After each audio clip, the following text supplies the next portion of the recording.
All right, talking about some keys to single leg training here. With single leg training, the details are going to be highly important in terms of your return on investment. I think something that gets undermined a little bit with single leg training is just kind of going through the action and not really paying attention to what's going on. And a big thing to kind of start all of this off with is we want to look at single leg training and particularly the hip as a gyroscope as opposed to, linear vectors or sagittal frontal based movements. What we want to think about is more of the transverse mechanics at the hip and how the socket and the femur interact with one another and the integrity between the two. So with that, we take a look at something like a single leg hinge and we'll notice often that people will come down and kind of open the hips up. What's going on at the ball and socket is the pelvis is rolling over top of the femur because we're lacking either the internal rotation ability or the adductor frontal plane strength to maintain a neutral pelvis.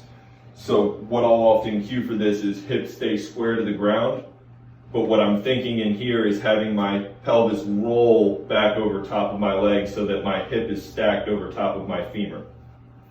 So for the hip position, and again on hinge-based movements, having those hips squared off and centered to the ground is going to be imperative in terms of getting anything really positive out of the movement. When we look more at lunging and squatting based actions from the single leg position, we again will see a lot of compensation where the athlete will roll the hips open and the foot will kind of kick towards the midline, or in some cases we'll see more of the opposite where they'll try to reach towards the outside of the body. But in either case, what's happening is the pelvis is rotating out of position. So the foot will be the tipping point or be kind of the indicator as to what your pelvis is doing in most cases. So if you're one of those people where you kind of cross over the midline, you're going to want to think about pushing that hip forward and then trying to create what I call coiling into the hip so that we again have that continuity or the integrity between the femur and the pelvis itself.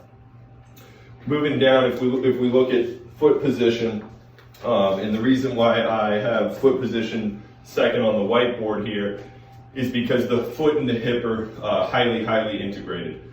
So if we have any kind of mechanical disruption or impairment at the hip, again, sticking with the internal rotation theme, we're going to see some kind of compensation at the foot. And I know it's a little tough here with black socks on, but what we'll notice is when we get that midline crossing in the back leg, we'll often see overpronation or the foot rolling into the midline on the front side because there has to be complementing balance or forces. So when we get into the neutral hip position, we want to make sure also that the foot is in a good neutral position as well.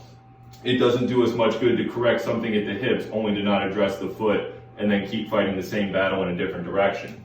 So for foot position, as you'll see on the board, I'll usually cue this as one of two ways. Either one, melt your foot, or we're thinking about trying to cover surface area and create a good foundational base. This is also a way to kind of emphasize the intrinsic foot muscles and the stabilization of the foot.